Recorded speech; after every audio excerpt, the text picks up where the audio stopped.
In terms of an ensemble, it's kind of unviable, and that's the beauty of it to me. And it's about a massive bunch of people who are all doing it for the right reasons. There's no establishment connections. There's no kind of like rule books involved.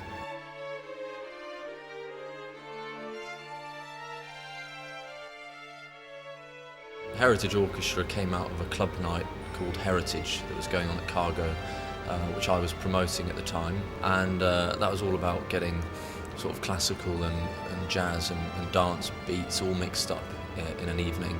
I've known Chris for quite a few years, and we'd both been kind of going about our separate musical lives, and then he gave me a call. So I approached Jules Buckley, who's the composer and conductor of the orchestra, and he said, you know, look, why don't you put something on, something, you know, large and kind of hilariously obnoxious? So I said, yeah, that sounds like my kind of thing.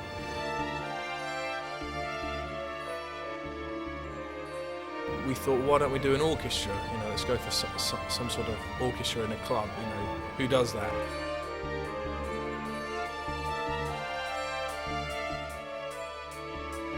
So I set about transcribing a lot of pieces, and we also wrote some original tracks. All the way along to the first gig, didn't really know whether it was going to come off in any way. So the Cargo gig went, you know, really successfully. Doing a lot of sort of blaxploitation covers, and it was a really party vibe that we were trying to create, and that was really the progression from the club night into a living form. Feedback from there, I think, got to Giles Peterson. I think the Heritage Orchestra first came to my attention about 2 years ago. I mean, I'm not someone who sort of follows classical music or goes to the proms or anything like that, but in this context, the way they were making the music and the energy that was coming off stage was very special. What impressed me the most about them when I first saw them was the fact that it was quite dark, and it just felt right, you know. I mean, that's how it is really in music, I think. And I kind of promised them that if I had the opportunity to sort of record them in the future, I would do. Abbey Road came about when Giles and Simon Goff basically put their heads together and said, look, do you guys want to record an album?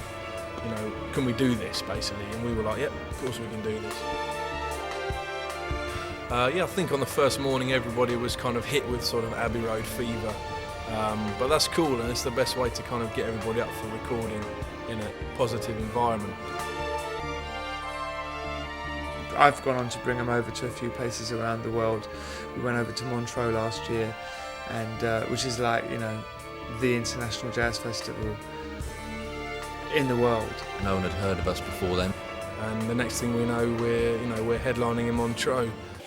And they smashed it there. And now it's time for us to introduce the Heritage Orchestra. Thank you very much.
This kind of orchestra couldn't come out of anywhere apart from the UK, I don't think. Haven't got the kind of establishment connections which can make working with large ensembles quite stuffy. In other parts of the world, either the people who are doing that kind of education in music don't have the same influences as they would do over here, and the influences definitely come into the music, which is a sort of traditional side. You know, it's written out and it's an orchestra, but the combination of sort of ravers, you know, into music of a different sort seems to work really well.